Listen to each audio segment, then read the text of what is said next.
This is the Hidden Killers podcast with Tony Brueski. Featuring author, psychologist, and daily contributor, Shavaun Scott. The road to a new trial for Alex Murdaugh beginning to be paved. Now, this is not the yellow brick road that leads all the way to the big green tower, but you know what? They're starting to lay some pavement at the start of this, and really rightfully so, if the allegations are true of jury tampering from the clerk of court.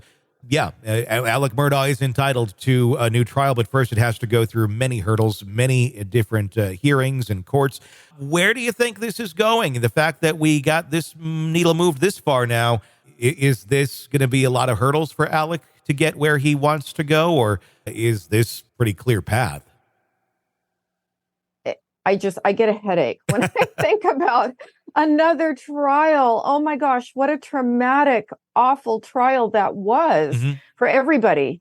I think all the family members, the witnesses, the jurors. I mean, this was just a horrible case. And so I get this tension headache when I think of it all going through the whole thing again, but it may very well be what happens. It's the allegations against the clerk are just horrible. I mean, this is horrible jury tampering. So it may go that way. It is. Let's look at this from a psychological standpoint, because so much of this case very much relied on the jury's perception of Alex Murdaugh, who he was. Some could easily argue that the reason he was convicted was because all of the information came out in that trial about his bad acts with financial crimes, and very much making him look like a horrible human being, even admitting to doing these things. That in itself, extremely damning. Take all that out of the equation. If that was not there, I think there is an argument to be made that maybe he would not have been convicted of murdering his wife and son. If there were to be a new trial, those financial pieces of information may or may not be admitted. But even let's say they are, it's not going to be a shock anymore. It's not going to be that, oh, wow moment that took place during the first trial. It'll be already there. And maybe not so much him, oh my gosh, I did these things, nobody knows about it. We saw a lot of surprises in that, including him changing his testimony as to where he was on Moselle when he finally went up and took the stand, which another thing that probably put a nail in his casket in that trial. Yeah. This new one's not necessarily going to have those moments. It's Alex Murdaugh. Anything's possible. But can they paint another picture? Can they, between now and another trial, which would likely be years from now, is there a way to paint Alex in a different light, or has too much damage already been done? And if they could, how? Well, they would come in with some different strategies, I think. We know so much, as you say, so many details and things that just made him look like another classic psychopath, but a bit smarter than many of them.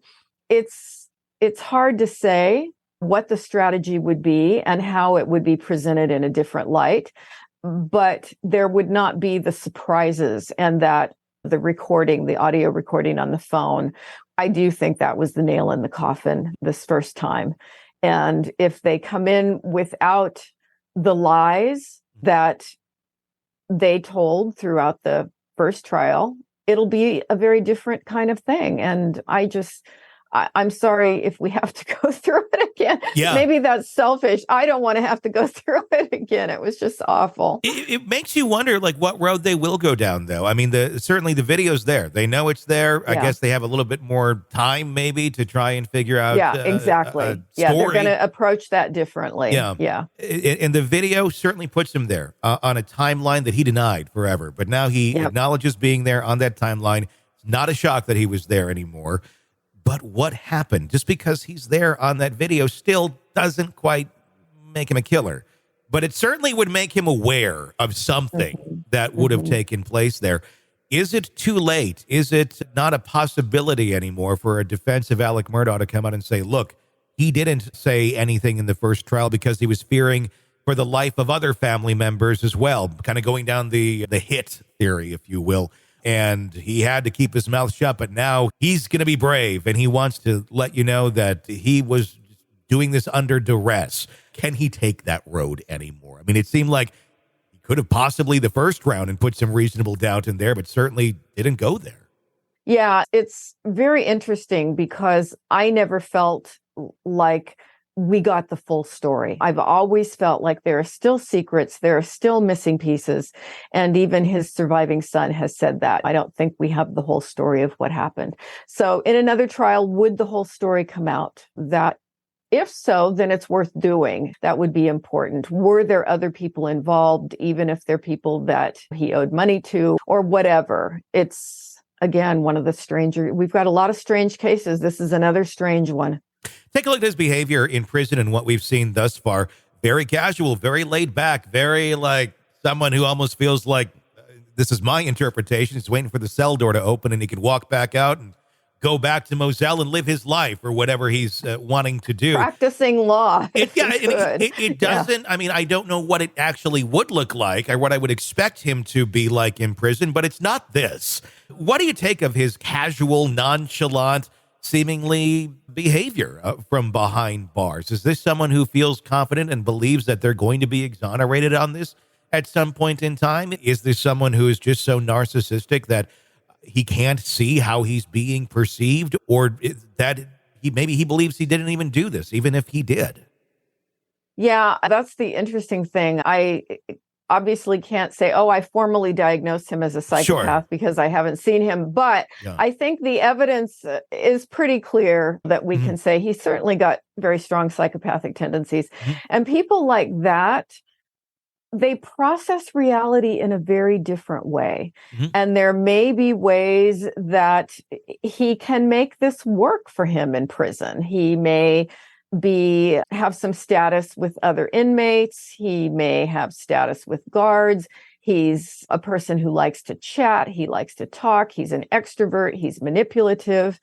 And this may not be as uncomfortable for him as it would be for a normal person. Yeah. People with psychopathic tendencies, they don't feel fear the way the rest of us do. And so for most of us, it's like, oh my God, I'm caged, I'm locked in. And this may not be traumatic for him. I mean, I'm sure it would be his preference not to be there, but there can be different ways that people kind of twist reality to feel I've got a sense of status here and this is not so bad. Well, he seems to be making the best of it. I mean, he even had a birthday party for his deceased son behind bars.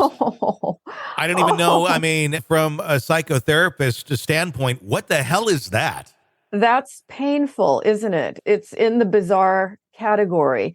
But so much of his behavior was so flagrantly bizarre. The stealing money from people who were victims. And I mean, it's another really odd person that had a lot of money and a lot of power. It makes me wonder, did he already make peace with being behind bars before he was there, going for all those years of doing these financial crimes and just being absolutely horrible to the people that trusted him? At some point, maybe he knew the other shoe was going to fall. The only other, I think, reference I could make or analogy would be when you're in a horrible abusive relationship and at some point it's going to end. And when that finally does end and the abuser is pushed out of your life, there's not a lot of sadness. You've already done grief. You've already come to terms with this is over, this is done. And it's fairly quick to move on. I'm wondering if that's kind of how he is feeling. He already made peace with the fact that he'll be behind bars and he's going to make the best of it. Yeah. Yeah. And his ability to be a chameleon and adapt to different situations, he's very good at that. And so I think he may have known that someday he was going to get caught and this was a possibility, but obviously he wasn't worried about that. I mean, not enough to straighten up and behave differently. He didn't learn from his experiences. And so that leads me to believe that he would continue that. Even if he were to get a new trial and get out, he's not going to follow the straight path. He'll always be a person that perceives himself in the world differently than the rest of us. And will likely be behind bars no matter what. Even if he is exonerated on the murder charges, the financial crimes charges will keep him behind bars very likely for the rest of his life. So maybe it is just that. He's more concerned of his name being connected with the murders and maybe just being able to die, not being on the record as killing his wife and son. Want to listen ad-free? Want advance access to all of our interviews before anyone else? Become a True Crime Today Premium Plus subscriber on Apple Podcasts. You get every episode commercial-free. So you can binge on true crime Until you can binge no more. Search True Crime Today Premium Plus on Apple Podcasts now, or go to our podcast page and sign up now. More of the Hidden Killers podcast next.